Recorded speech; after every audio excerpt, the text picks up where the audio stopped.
Naaktualan nga nakita dagiti kaming iti kapulisan iti siyudad ti Bigan dagiti mapapati nga grupo ti Bolt Cutter Gang. Iti napalabas karabi may ka-21 nga aldaw daytoy metla nga bulan. Basar ti investigasyon ti PNP Bigan. Madama nga ipatpatong palda ti rinabi nga panagronda. Daket ditan nga nakita dati dua a lalaki. Kalitlik kabenda ti maysa pasdek ditoy mismo a siyudad ti Bigan. Ang mapapati nga pagnaan dagiti masuspecha. Ket ditan nga timawag dati backup dagiti agdama nga agronronda ani PO1 Gregorio Barcena ken ni PO3 Peter Arca. Ket ditan nga balay gida anak kami iti managan iti Warren, Isalado Iibayan, 35 ti tawen na hagnay iti poblasyon, Tokokan Bundok, Mountain Province. Ngem nakataraymet iti kadwa na nga naamuan iti Nagan, a Rolando Bautista, ngagnay iti Santiago Isabela, ni Police Chief Inspector Ernesto Navarro Jr. Tinakapatpatang iti press corps mainaig iti daytoy akaso.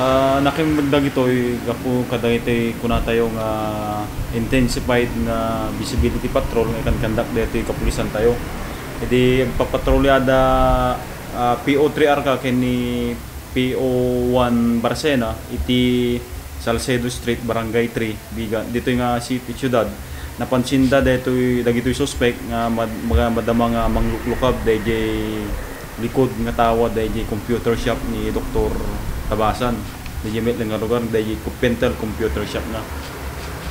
Daw-dawatin iti PNP Bigan iti CCTV kadagiti amin nga pasdek nga adda ditoy syudad nga agikabil da kumatapno na dardaras nga maikan iti proteksyon.